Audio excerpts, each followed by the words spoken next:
எல்லோருக்கும் வணக்கம். நேத்திக்கு வீடியோவில் நம்ம கிளியராக எக்ஸ்பிளைன் பண்ணியிருந்தேன். மார்க்கெட் வந்து இன்கேஸ் கீழே ஃபால் ஆனால் கூட இந்த சப்போர்ட், இந்த ப்ரீவியஸாக இருக்கக்கூடிய இந்த ரெசிஸ்டன்ஸ் வந்து நமக்கு சப்போர்ட்டாக ஆக்ட் ஆகும்.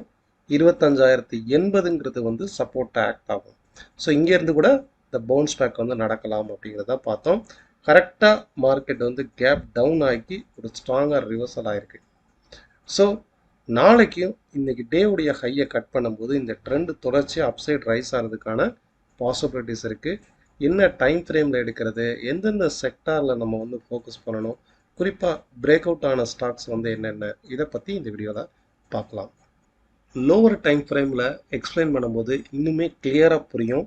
ஸ்டெப் பை ஸ்டெப்பாக ஒவ்வொரு பாயிண்ட்டாக எக்ஸ்பிளைன் பண்ணுறேன்.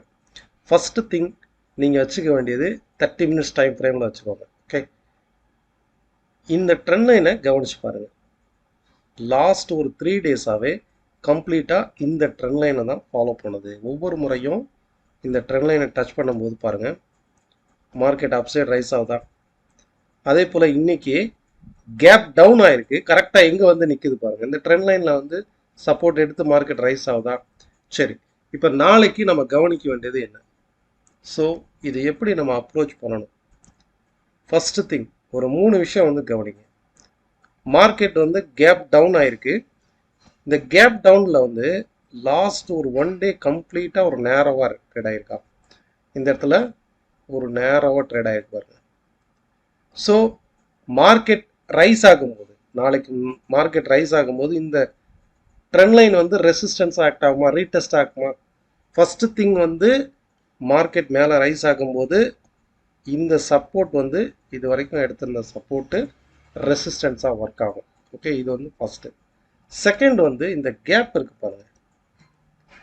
கேப் வந்து ரீஃபில் ஆச்சு அப்படின்னா, இந்த கேப் ரீஃபில் ஆனாலும் இதுவும் ரெசிஸ்டன்ஸாக ஆக்ட் ஆகும். இது செகண்ட். தேர்டு வந்து இங்கிருந்து டாப்ல இருந்து கனெக்ட் பண்ணி பாருங்க. இந்த ட்ரெண்டும் கரெக்டாக இங்கே மீட் ஆகுதா. ஸோ 25,280 வந்து ஒரு குரூஷியலான ரெசிஸ்டன்ஸு. ஈவன் தோ என்னை பொறுத்தளவுக்கு இந்த வேவ் அனாலிசிஸ், இது வந்து ட்ரெடிஷ்னல் ட்ரெண்ட் அனாலிசிஸ். வேவ் அனாலிசிஸை பொறுத்தளவுக்கு still no trend up trend தான். இந்த வாரத்தை பொறுத்தளவுக்கு 25,375 வரைக்குமே அப்சைடில் வந்து ரைஸ் ஆகலாம். பாட்டம் சப்போர்ட்டுங்கிறது நமக்கு crucial support 25,080. Coming Sunday September 8 வந்து 1 டே டெக்னிக்கல் ஒர்க் ஷாப் இருக்கும்.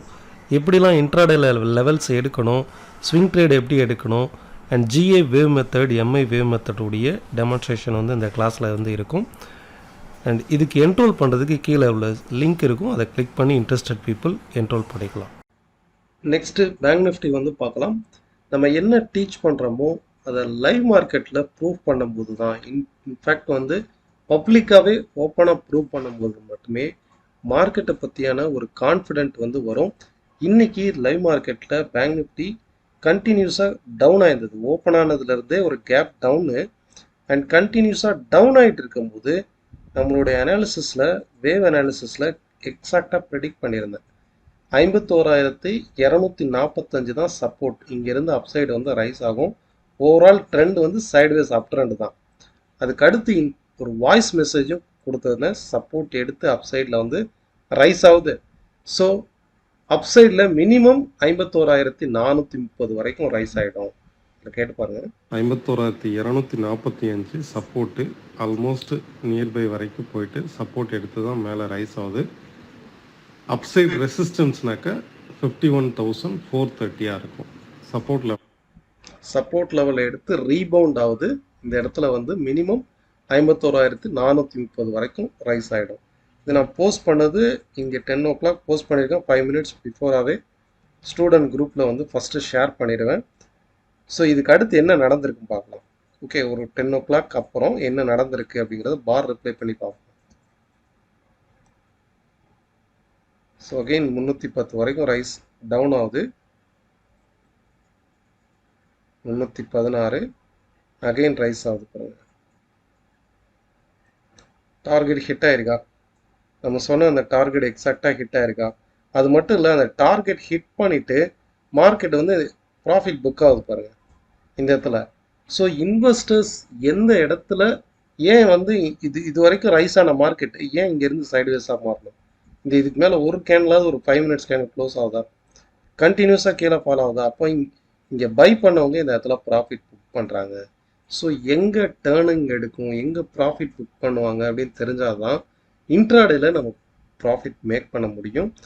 ஒரு எக்ஸாம்பிளுக்கு தான் இந்த இதை நான் சொன்னேன். ஃபைன். பேங்க் நிஃப்டியை பொறுத்தளவுக்கு ஓவராலாக ஒரு சைட்வேஸ் மார்க்கெட்டாக தான் ட்ரேட் ஆகுது. ஒரு நாள் அப்சைட் ரைஸ் ஆனால் கூட அடுத்த நாள் வந்து டவுன் ஆகுது, அடுத்த நாள் வந்து அப்சைடு. இந்த மாதிரிதான ஒரு மூமெண்ட்டில் தான் இருக்கு பாருங்க. கம்ப்ளீட்டாக ஒரு நாள் ரைஸ் ஆகுது, again fall, again rice, again fall, again rice. இந்த ஒரு மொமெண்டமில் தான் ட்ரேட் ஆகுது பாருங்க. ஒவ்வொரு முறையும் இந்த ட்ரெண்ட் லைனை டச் பண்ணும்போது கம்ப்ளீட்டாக ரைஸ் ஆகுதா? அதே போல் நீங்கள் இன்னொன்று கவனிக்க வேண்டியது, ஒவ்வொரு முறையும் ரைஸ் ஆகும் போதும் அகெயின் ஒரு நியூ ஹை கொடுக்குதா? இந்த ப்ரீவியஸ் ரெசிஸ்டன்ஸோட இது அதிகமாக இருக்குது, இந்த ரெசிஸ்டன்ஸோட இந்த ரெசிஸ்டன்ஸ் அதிகமாக இருக்குது. ஸோ பேங்க் நிஃப்டியில் ட்ரேட் பண்ணுறவங்க ஒரு 1 or 2 டேஸ் ஹோல்ட் பண்ணுற மாதிரி பாடம் சப்போர்ட் வருதா? இந்த இடத்துல ஒரு கால் ஆப்ஷன் எடுக்கிறீங்களா? Don't worry about that. Call ஆப்ஷனை எடுக்கிறவங்க don't worry about that. Put option எடுக்கிறவங்க தான் கவலைப்படணும். ஏன்னா மார்க்கெட் வந்து ஒவ்வொரு முறையும் இந்த சப்போர்ட்டில் டச் பண்ணிவிட்டு மார்க்கெட் மேலே ரைஸ் ஆகுது, ஒவ்வொரு முறையும் இந்த ப்ரீவியஸ் ரெசிஸ்டன்ஸை விட அதிகமாகவே போகுது. அப்போ நம்ம இந்த வாரத்தினுடைய வீக்லி அனாலிசிஸில் கணிச்சிருக்கிறது 51,950 வரைக்குமே இந்த ட்ரெண்ட் வந்து கண்டினியூ ஆகலாம். பெஸ்ட்டு சப்போர்ட்டுங்கிறது 51,340லேருந்து 350. இந்த ஜோன் வந்து கம்ப்ளீட்டாக நமக்கு வந்து சப்போர்ட்டாக ஆக்ட் ஆகும்.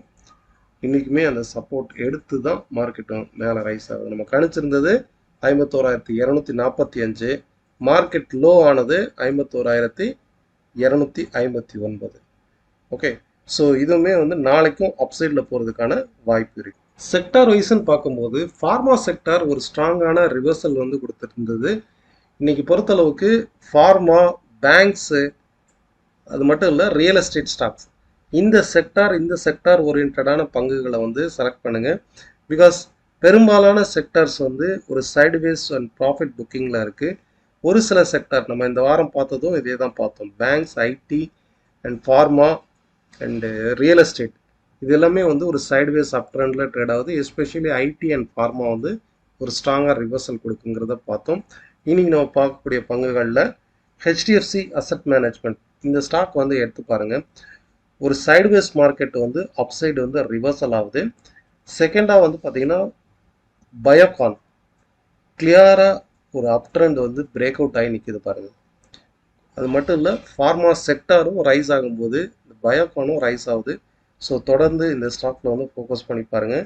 அண்ட் நேற்றுக்கு நம்ம பார்த்துருந்த ஐசிஐசி ப்ரொடென்ஷியல், ஸோ இது வந்து இன்றைக்கும் ரைஸ் ஆகிருக்கு. தொடர்ச்சியாக அந்த ஸ்டாக் வந்து ரைஸ் ஆகிட்டே இருக்குது. இந்த ஸ்டாக்கையும் வந்து கவனிச்சு பாருங்கள். அது மட்டும் இல்லை, இதுவுமே நேற்றுக்கு நம்ம பார்த்துருந்தது ஜெய் பாலாஜி அப்படின்ட்டு இந்த ஸ்டாக் வந்து பாருங்கள், லாஸ்ட் ஒரு 2 டேஸாக கண்டினியூஸாக ஸ்ட்ராங்காக ரைஸ் ஆகுது. நேற்றுக்கு நான் சொல்லியிருந்தது இந்த ஒரு ட்ரெண்டு வந்து லைக் வந்து ஒரு கப் அண்ட் ஹேண்டில் மாதிரி ஃபார்ம் ஆகிருக்கு. அது மட்டும் இல்லை, இந்த இடத்துல வந்து பாருங்கள் அந்த சார்ஸ் மாதிரி பிரேக் அவுட் ஆயிருக்கா. ஸோ இதுக்கு அடுத்து நம்ம பார்க்குறது இண்டிகோ பெயிண்ட்ஸ். பெயிண்ட் கம்பெனியை பொறுத்தளவு, பெயிண்ட் ஷேர்ஸை பொறுத்தளவுக்கு எப்பெல்லாம் க்ரூட் ஆயிலினுடைய விலை வந்து குறையுதோ அப்போல்லாம் பெயிண்ட் கம்பெனியுடைய ஷேர்ஸ் வந்து அதிகம். பிகாஸ் அவங்க யூஸ் பண்ணக்கூடிய பெயிண்ட் தயாரிக்கிறதுல கிட்டத்தட்ட 50லேருந்து 60% வந்து க்ரூட் ஆயில் தான். க்ரூட் ஆயில் வந்து இவங்க வெளியில் வந்து வாங்கணும். க்ரூட் ஆயிலினுடைய விலை குறையும் போது இவங்களுடைய ப்ரொடக்ஷன் காஸ்ட் வந்து குறையும். ஸோ ப்ராஃபிட்டபுளாக மாற்றுறதுக்கு சான்ஸ் இருக்குது பெயிண்ட்டு. ஸோ பெயிண்ட் ஸ்டாக்ஸில் வந்து இதில் ஃபோக்கஸ் பண்ணி பாருங்கள். லாஜிக்கலாக க்ரூட் ஆயில் வந்து லாஸ்ட் ஒரு 1 வீக்காக நல்லா ஃபால் ஆயிருக்கு. ஈவன் 7,000 இருந்த க்ரூட் ஆயில் இன்னைக்கு 5,900 வரைக்குமே ஃபால் ஆயிருக்கு. ஸோ இது வந்து ஒரு ப்ராஃபிட்டபுளாக இருக்கும். இந்த ஸ்டாக்லேயும் செக் அவுட் பண்ணி பாருங்கள். நெக்ஸ்ட்டு க்ரூட் ஆயில் வந்து பார்க்கலாம். க்ரூட் ஆயிலை பொறுத்தளவுக்கு மார்க்கெட் வந்து கேப் டவுன் ஆனால் கூட இது வந்து ஒரு சைட்வேஸ் மார்க்கெட். சரி, இந்த இடத்துல ஒவ்வொரு முறையும் ஒரு டவுன் வந்து அதுக்கு பவுன்ஸ் பேக் ஆகுது பாருங்க. ஸோ ஓவராலாக நம்ம கனெக்ட் பண்ண வேண்டியது இந்த டவுன் ட்ரெண்டு தான். டுவோர்ட்ஸ் 6,050 வரைக்குமே இந்த டவுன் ட்ரெண்ட் வந்து கண்டினியூ ஆகும். ஒன்ஸ் 6,050க்கு மேலே ரைஸ் ஆகும்போது மட்டுமே இந்த டபுள் பாட்டம் வந்து வேலை செய்யும். ஓகே, சைட்வேஸ் மார்க்கெட்டாக இருந்தால் கூட அப் டு 6050 வரைக்கும். ஃபர்ஸ்ட் ரெசிஸ்டன்ஸ் வந்து 6000, செகண்ட் ரெசிஸ்டன்ஸ் இன்னைக்கு 6050ங்கிறது செகண்ட் ரெசிஸ்டன்ஸாக இருக்கும். அது வரைக்குமே சைட்வேஸ் டவுன் ட்ரெண்டாக தான் இருக்கும். ஃபைன். இந்த வீடியோ நாளைக்கு உங்களுடைய ட்ரேடுக்கு யூஸ்ஃபுல்லாக இருக்குன்னு நினைக்கிறேன். Thank you all of you. வாழ்த்துக்கள்.